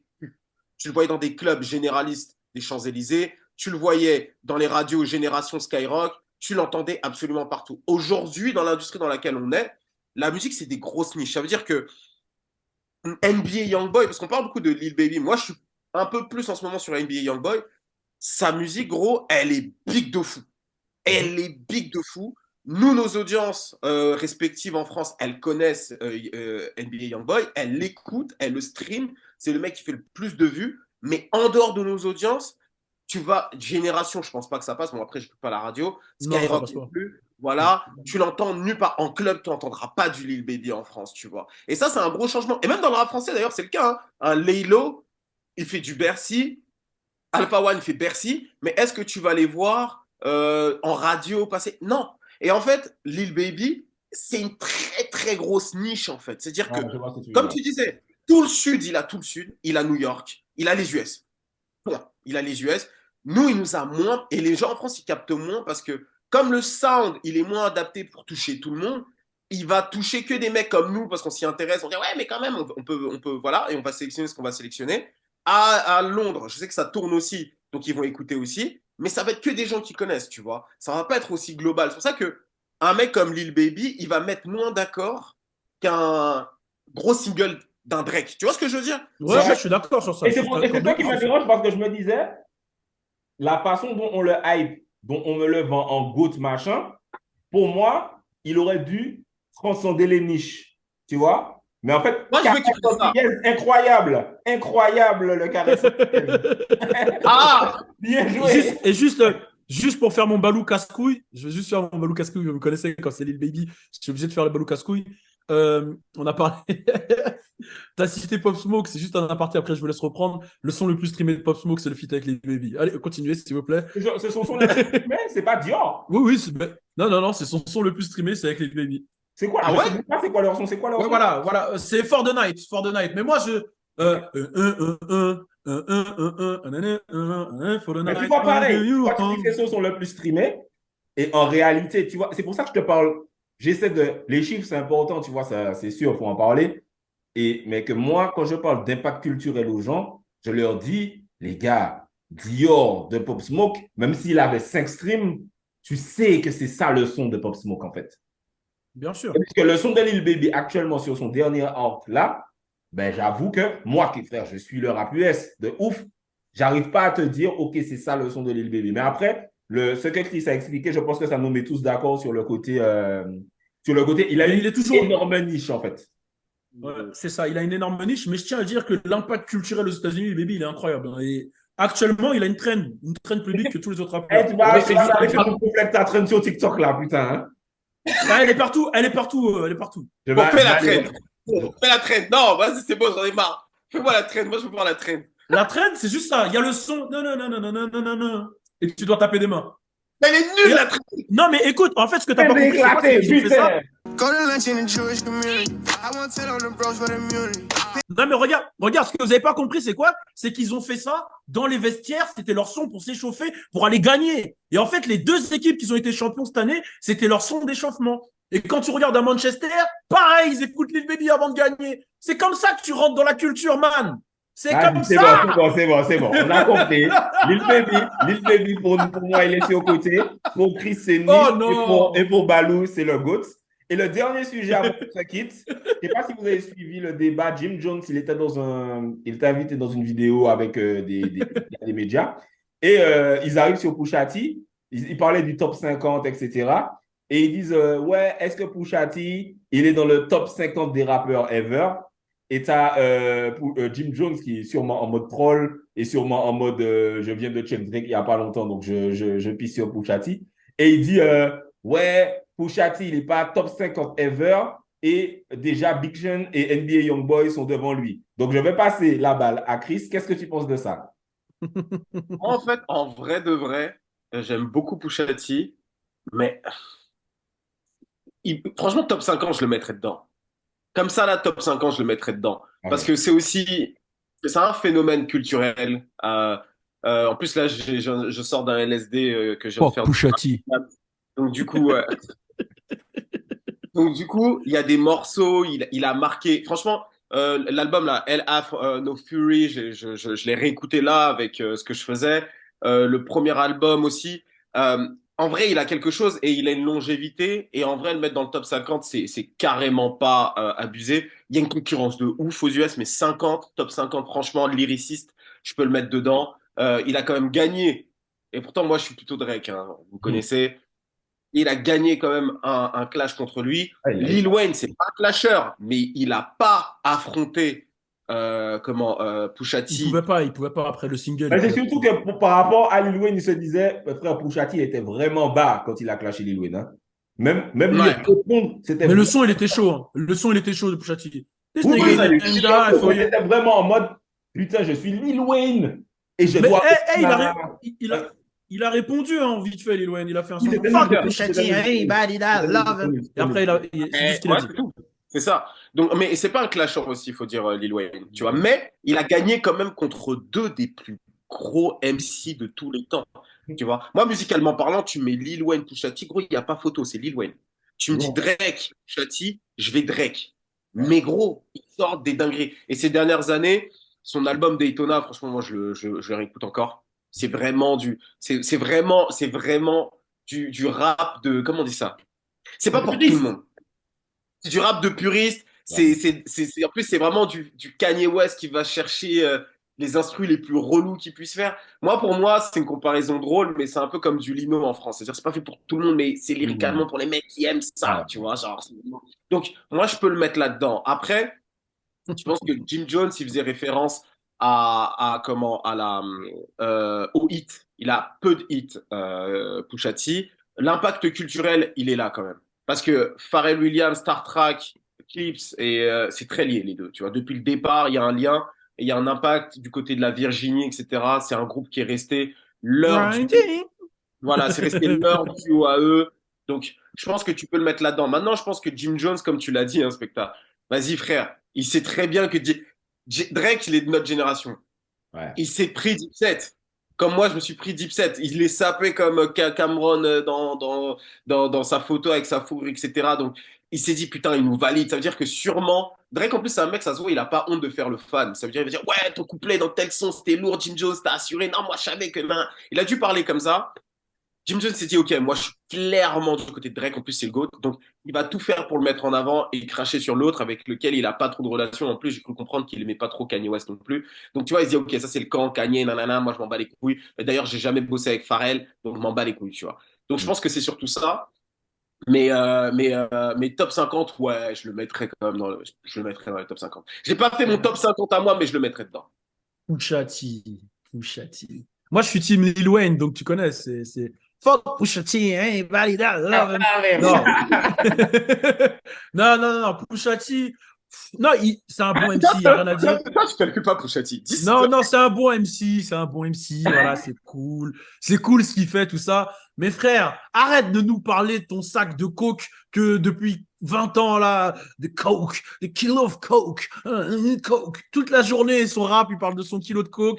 On dirait que c'est Power quand tu l'écoutes. On dirait que c'est Ghost, c'est James Saint-Patrick, c'est Franklin Saint. Moi, il m'a saoulé. Franchement, c'est pour écouter un mec qui parle de son sac de coke toute la journée. Moi, Pusha T, je peux pas. Voilà, il n'est pas dans mon top 50 et je suis team Jim Jones. Bowling! En réalité, moi, je suis entre vous deux. C'est-à-dire que Pusha T, comme tu dis, impact culturel, ok. Grand rappeur, très bon lyriciste, mais comme dit Balou, le gars a un sujet dans toute sa vie. Le gars parle de cocaïne depuis l'an 2000, c'est chaud.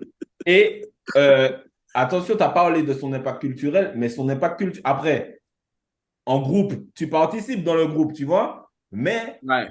en fait, Pusha T et Jim Jones a dit un truc qui est très intéressant, et je suis d'accord que Jim Jones, il essaie juste de surfer sur la vague Drake, mais il a dit un truc qui est intéressant, c'est que Pusha T n'est pas le leader de sa meute. Pusha T, sans béquille, ne peut pas surnager. Dans quel sens je dis ça? Pusha T de base, c'est Clips, c'est Pharrell. Ouais. Ensuite, Pusha T, il a la chance de, comme par hasard, être signé par Kanye West. Et sans ça... Directeur du label. T'as dit quoi? Président du label, sans aucune raison. Le gars, si actuellement là, si on ne reparle pas du clash avec Drake, il a ses albums qui sont bien, qui sont nominés pour les Grammys, mais je suis sûr que même Balou qui suit le rap de ouf, ne peut citer aucun son de Daytona, mais aucun. J'en suis sûr. Dans It Almost Dry, il a un morceau qui était très bon là, avec, où il a refait le clip de. Comment il s'appelle là? Inspiré par. Oui, voilà. Comment il s'appelle déjà le single? J'ai un trou de mémoire. C'est pas Flavor in Your Hair? Pardon, tu dis? C'est le remix de Flavor in Your Hair, il me semble qu'ils avaient fait le clip. Alors, c'est pas un remix, mais le clip, il s'est inspiré. Ouais. Je crois que c'est Diet Coke. Diet Coke. Voilà, ouais, je l'ai écouté celui-là, Diet Coke. Tu vois, encore, tu vois. Mais tu vois, pareil, pour moi, c'est un gars qui vont... Ah, mais moi, je peux pas parler parce que, en vrai, regarde, juste un truc. En fait, vous voyez pourquoi je n'ai pas parlé de Coke et tout ça? Parce qu'en vrai, Jay-Z, il a beaucoup parlé de ça, en vrai, tu vois. Mais après, pas que. Mais c'est vrai, en vrai, moi, je vois ça comment pour Pusha T, parce que, en vrai, on sait qu'il a pas bicrave tout ce qu'il dit. Et alors, même Drake, il avait fait le son. Moi, je suis un plus gros fan de Drake, donc quand tu écoutes Two Birds, One Stone, quand il parle de l'impact de Pusha T et de ce qu'il a réellement fait, frère, je pense que Drake est plus proche de la réalité que ce que Pusha T nous raconte. Tu vois, genre, il était avec ses gars, il regardait les films, il disait non, nous, il faut qu'on soit ses bougs. Nous aussi, il faut qu'on soit eux, là, on va bicrave. Ils ont bicrave un peu. Ils n'ont jamais réussi à être très big. Mais du coup, il s'est mis à rapper, il a commencé à gagner de l'argent avec le rap. Et en fait, voilà, tu vois. Mais je pense que c'est son entourage, comme il le disait. Tu vois, son grand frère, c'était un bicraveur, ça c'est vrai. Pareil, quand il a trouvé, c'était un gros bicraveur. Et son entourage à eux, c'était des mecs, c'était baisés. Et 40 ans après, il n'a pas d'autre chose à raconter. Genre, c'est ça, parce que tu vois, par exemple, Jay-Z, il y a des sons comme Never Change, t'as Dear Summer, t'as Lost One, t'as, comment ça s'appelle? T'as même Hard Knock Oh, Life. excuse me, t'as plein de Il a trop sons. de sons où il parle pas de cocaïne. Il a trop dans Fort. Le gars a un album. Ouais. Il va faire des petites références, mais il va parler de sa famille, il va parler de business. Pusha T, c'est 20 ans de cocaïne, frérot. C'est pas possible. Mais j'ai une question. Est-ce que vous mettez Big Sean devant lui ou pas? Ouais, Big Sean. ouais. Moi, j'aime vraiment beaucoup Big Sean. Ouais. Pour le coup, c'est vraiment, pour moi, c'est exactement l'opposé de ce qu'on vient d'écrire avec Pusha T. C'est le rappeur qui évolue vraiment avec son temps. Son dernier album, c'est un album de trentenaire, poteau. C'est pour ça que les gens n'ont pas calculé. Et là, il a fait un truc avec Larry June, frère. Ouais. Pusha T, Big Sean, c'est un vrai rappeur. Non, Moi, Big Sean, j'aime il est fort, il est fort, il est fort. Mais toi, il t'ennuie parce que Non, Big Sean, j'ai saigné, hein, que ce soit de Finally Famous à aujourd'hui, j'ai tout écouté, Big Sean, j'aime beaucoup ce qu'il fait. J'aime bien son flow même, des fois, il avait un flow un peu off-beat, qui faisait des accélérations, des trucs. J'aime beaucoup ce qu'il fait. Est-ce qu'il est meilleur que Pusha T? Après, est-ce que tu le mets devant dans une liste all-time avec les hits, avec frère, voilà, il a plus de hits, il est plus lyriciste, il est plus varié. Enfin, il n'est pas plus lyriciste, mais il est plus varié dans ses textes. Voilà. En fait, je sais même pas si ni Big Sean ni Pusha T, je les mets dans mon top 50 en vrai de vrai. mais Big Sean, ouais, devant Pusha. Ouais, j'ai plus écouté Big Sean que Pusha T, ça c'est clair. Ça c'est clair. Donc je vais le mettre devant. Big Sean, gros, il sait de faire des hits, il en a fait. Il Bien sait sûr. faire des morceaux très lyrical ou très introspectifs. En fait, il a touché les gens avec toutes sortes de morceaux quand même. Tu vois, genre, tu prends le morceau là, Nothing Can Stop You là, où il raconte comment il a rencontré Kanye. Stopping you. Ouais. Les gens, ils ont accroché sur ce morceau. Les morceaux là, les Sacrifices, comment il s'appelle À l'époque, il y avait un son de lui que je saignais, c'était Don't Tell Me You Love Me. You make it too hard for me. I guess you were ugly. Ah, même c'était chaud, ça. Même Blessed avec Drake, c'est un gros anthem. Ça. Ouais, il est lourd, il est lourd. Pour moi, il s'est touché les gens de manière différente. C'est juste comme il a fait des hits qui ont mal vieilli, genre Ass. Genre, ce son-là, c'est resté dans l'esprit des gens de Big Sean, c'est le mec qui faisait des sons un peu corny, qui s'habillait avec du pow. Tu vois, c'est ça en fait. Du coup, les gens ont ce truc-là de dire vas-y, lui. Ok, il est vraiment bien. Un vrai rappeur, c'est un mec de Détroit, il faisait des clashs, etc. Et puis lui, il avait galéré, je crois. Hein. Il avait signé chez Kanye et Kanye, il n'avait pas sorti de son pendant je ne sais combien d'années. Kanye lui a dit perfectionne-toi, etc. 2009, je crois, il avait lui qui a écrit le couplet de Kanye West sur Blessed. Ouais, c'est fort. Non, il est fort, Big Sean. Ouais, je préfère Big Sean que Pusha T. Ouais, c'est vrai. Pusha T, c'est, ouais, comme on a dit, c'est très mono. C'est une niche, hein. C'est mono. Mais on va pas se mentir, le flow de Pusha T et tout, quand il kick. Tu vois, par contre, c'est un rasoir, hein. C'est un rasoir, c'est-à-dire que même quand Drake s'est lancé contre lui, il a fait deux, puis tout le monde était en mode putain, il lui a fait du sale. Mais je savais que Pusha T, il allait revenir violemment. Parce que Pusha T, c'est comme si, tu sais, tu as un mec, un sniper, qui a attendu toute sa vie que frère, le président Kennedy parle dans sa direction. Et une fois que tu as parlé dans ma direction, tu ne sais pas que je me suis entraîné toute ma vie à te mettre une balle dans la tête. J'étais prêt, j'étais déjà prêt, frérot. C'est-à-dire que Drake est extrême. Drake a terminé Meek Mill, Drake a terminé Common, Drake a terminé Tyga, Drake a terminé Kid Cudi, Drake il fait que terminer Kanye West sur tous ses albums. Mais Pusha T, c'est comme si tu as un tueur à gages qui est là et qui attend. Parce qu'en fait, Pusha T, il a dit, frérot, mon accomplissement, c'est comme s'il a fait Ether. Tu vois, Ether de Nas, on est en 2023. Quand tu dis Jay-Z, on va te dire, ouais, mais Ether de Nas. Drake, on sera en 2040, on va lui dire The Story of Adidon. C'est comme ça. Et Pusha T, c'est un peu ce qu'il va, Clip, ça l'a immortalisé, mais Story of Adidon, là, ça l'a vraiment immortalisé en mode, tu es celui qui a fait le plus de mal aux gouttes de notre génération, en fait. Ouais, non, c'est totalement ça. Il change toute son écriture sur Scorpion à cause de ça, dès l'intro. Hein. Ouais. Il dit, la couronne est éclatée en morceaux, mais j'ai toujours plus de pièces en ma possession. Donc ça veut dire qu'il il s'est bien relevé de ça. Donc il le dit quand même. Il le dit, j'ai quand même ça. Il sait qu'il a perdu. Il sait qu'il a perdu, frère. Ouais.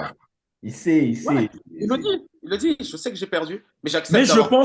je pense que l'histoire où il allait révéler des trucs Bresson et que Jay Prince il lui a dit de pas faire, il allait vraiment le faire. Oui, Je pense ça, qu'en c'est fait, vrai. il allait faire une réponse et il allait dire des dingueries sur Kanye. Genre, j'ai baisé Kim, j'ai fait ci. Je pense qu'il allait aller trop loin, en fait, tu vois. Moi, j'y crois à cette théorie-là. Hein. Bon, J'y Non, crois à cette théorie-là. mais Jay Prince l'a dit, il avait enregistré la réponse. Et ça, c'est vrai. Je pense qu'il avait enregistré la réponse. Et que la réponse, mais elle allait détruire Kanye. Parce qu'en fait, Kanye, c'est le rappeur le plus facilement clashable, je pense. ben, Moi, c'est donc, mon GOAT. C'est mon GOAT. Ouais, il y a trop de dingueries sur lui, en fait, Kanye. Et c'est l'homme avec le plus de dingueries qui soit. Donc, si tu veux le clasher, Et en fait, je pense que Drake, il a été touché parce que lui, il a clashé. J'avoue, il a un peu tiré sur la femme de Pusha quand même. Mais, gros, l'autre, non, moi, je suis il pas a, d'accord. il a pas il a tiré, il vanné. a juste fait une référence vite fait. Oui, il a fait une petite référence, mais c'est une référence personnelle du coup. Donc Ouais, l'autre, il mais s'est dit, ça va. ça fait des rêves personnels. Il allait chercher l'enfant, la femme, la mère de l'enfant. Mais quand il a fait le tic-tic-tic sur Forti, je dis, ah ouais, il a plus d'âme. Il a plus d'âme, lui. Il s'en bat les couilles. Ouais, mais en fait, c'est ça. Les gens se sont indignés à cause de ça. Mais si tu regardes bien, gros, quand tu regardes ce que Tupac qui racontait là, gros, elle a dit hey, vous, Mobb Deep, vous êtes les petits gars là, les petits négros là. Les mourants. Cherchez pas, vous allez vous faire mal. Il n'y en a pas l'un d'entre vous là qui a le cancer du sang là. Hey, you Oh better là back là. the fuck up before you get smacked the fuck up. Gros, Mais et gros, tu sais, Tupac, gros. Tupac, il avait une jurisprudence parce que, par exemple, je le dis tout le temps sur Twitter, Jay-Z, il a dit j'ai baisé la baby mama de Nas. Tout le monde a dit ah, t'as pas le droit de dire ça. Tupac, il a commencé son son par j'ai baisé la femme de Biggie. On lui a dit First off, Mais Tupac, il avait le droit de tout faire. Hein. Tupac, il avait le droit de tout faire, tirer sur des keufs, tout ce que tu veux, il pouvait faire, Tupac. En fait, il y a la jurisprudence Tupac, comme il a dit. Parce il a même tu été peux plus ramener. agression sexuelle. Normalement, tu es un rappeur, ça te poursuit toute ta Et vie. éteint. On a dit non, c'est faux. C'est faux. Alors qu'on est dans l'ère Believe Women, I Believe All Women. Mais là, les gens vont te dire non, mais Believe All Women, sauf la meuf qui a accusé Tupac. Non, mais Tupac, c'est un niveau, les gars. Quand j'ai été au musée, les gars, ils priaient pour lui, limite. Hein. Quand j'étais au musée de Tupac à Los Angeles, fallait voir hein, le niveau, à quel point. Après, il a fait. C'est un personnage de ouf. Légende. C'est une légende, il n'y a rien à dire. Tu vois, c'est incroyable. Même quand je voyais ses papiers, ses écrits et tout. Mais... Nipsey Hussle, dans les faits, dans l'impact de la communauté, gros, Nipsey Hussle, il a fait plus gros. Les gens, ils abusent avec Tupac. Là, c'est tout risque. Non. Moi, je dirais pas si je suis d'accord avec toi ou pas, parce que moi, ils vont prendre ce passage, ils vont le mettre sur Twitter, ils vont m'allumer. Mais là, je te laisse juste dire ça tout seul. Je me désolidarise. Twitter, je me désolidarise. Non, mais regarde. Non, mais c'est vrai. Mais quand on parle de l'impact associatif et même le fait qu'il est investi dans sa communauté, c'est vrai. Quand tu regardes les faits, mais Nipsey Hussle, il a fait les choses. Après, je dis pas que Tupac, il a rien fait. Tupac a permis à Nipsey d'exister, quoi. En fait, Tupac s'est levé pour que Nipsey Hussle marche. Tu vois ce que je veux dire? Donc, pour avoir un Nipsey Hussle, tu as eu un Tupac. Après, on parle pas de la musique. Alors là, c'est incomparable. Vraiment. Là, non, bien sûr. Non, mais je taquinais quand je dis ça. Nipsey Hussle, il est dans mon top de mes rappeurs favoris de tous les temps, mais je sais que c'est pas le meilleur rappeur, tu vois. Mais il a fait des sons. Moi, j'aime beaucoup Nipsey. Je préfère Nipsey que j'aime plus de sons de Nipsey Hussle que de son Tupac, moi, personnellement. Et moi, j'aime plus de sons de Nipsey Hussle que de Pusha T. Ouais, mais tu sais pourquoi? Oui, mais parce que nous, on est cohérents, et ça fait référence à une grande discussion qu'on a eue, moi et Balou. Et Balou, elle est sur Twitter, et il en a parlé. Dans notre génération, il y a beaucoup de mythos. Et toi, Specta, t'es pas un mytho. Parce qu'en fait, Specta, toi, t'as grandi avec ta génération, et t'as été impacté parce que t'as vu, tu vois. Donc toi, Nipsey Hussle, tu l'as vu arriver avec Hustle in the House, avec ses mixtapes, etc. Donc tu l'as écouté, donc t'as vu c'était quoi son impact, t'as kiffé plus, donc forcément, t'as plus de morceaux qui te restent de Tupac. Il y a beaucoup de gens qui, en réalité, je dis pas tout le monde, il y a des gens qui ont eu des grands frères, etc., blablabla, tout ça. Mais même ceux qui ont eu des grands frères, Chris, il faut le dire. Ils avaient 3 ans, ils avaient 2 ans quand Tupac il l'exerçait. C'est la vérité. Regarde comment on est en mesure de parler de l'impact de Dipset en 2006. C'est parce qu'on l'a vécu. Bien sûr. On l'a vécu le truc. On était dans les sites de mixtape, on a vu comment ça en parlait, on voyait les autres rappeurs en parler, etc. Et en fait, on est en mesure de pouvoir en parler. C'est pour ça que Nipsey Hussle, il y a plus de sons qui t'ont marqué, parce que ça te ramène à des moments, etc. Quand il sort California Love, t'étais petit, frère, t'étais pas là-dedans, tu vois. On a eu tous les sons, moi, les premiers sons de Tupac qui m'ont marqué, je crois que c'est Change. Et Et ça, il était c'était déjà après mort. qu'il soit mort. Il était déjà mort. Et Tug Mentions, parce que j'étais fan de Nas, et il avait ce single avec Nas, et c'est là où il m'avait mis dedans, tu vois. Après, je suis allé écouter, comment il s'appelle ça, le morceau là, Bah, Sucker for Love. Sucker for faut, Love. faut le dire, hein. Faut le dire, hein, notre génération, nous, on a grandi avec.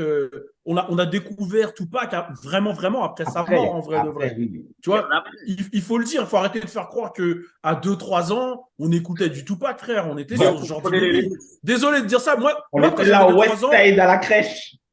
voilà, tu vois, moi, quand j'avais 2-3 ans, j'avoue, mes parents, ils me mettaient que du Shabba Ranks ou des trucs comme ça, tu vois ce que je veux dire ou pas? Mais plus sérieusement, non, c'est vrai qu'on a appris à le découvrir avec le temps. Même si tu as un grand frère et qu'il le mettait à côté de toi, tu peux pas comprendre le Non, délire c'est clair. ou t'étais trop jeune. T'apprends à comprendre ça en grandissant, quoi. Moi, je vais te dire, ma petite sœur, même, elle est grave dans le son, elle fait un peu DJing, etc. Elle a 21 ans, tu vois. Donc, elle s'est pris tout ce qu'on s'est pris. Elle a écouté de loin, tu vois. Et je vois qu'elle-même, elle retourne sur ce qu'on a écouté et elle a conscience. Et je vois comment elle s'est pris les sons. Elle se les est pas pris comme on s'est pris. Et Bien même mon sûr. petit frère de 7 ans de décalage, là, c'est un 97, lui-même, il s'est pas pris les sons de la même manière. Donc, en fait, tu peux apprécier. Je dis pas que tu peux pas apprécier les sons Bien des sûr, tu peux années. apprécier quand t'es petit. Moi, j'adore des sons de LL Cool J, des Oh. sons comment ça s'appelle, de Naughty by Nature, les films Bien Flow. sûr, Même bien sûr, Nas, bien sûr. même Nas, le premier album de Nas est sorti en Ouais, 1980. mais tu vois, regarde. Avec 3 ans, frère. Ouais, voilà, c'est grave. Tu vois, par exemple, ce que je disais aux gens, les gens me disaient, ouais, toi, t'es un ouf. Je dis, mais je préfère Stillmatic à Illmatic.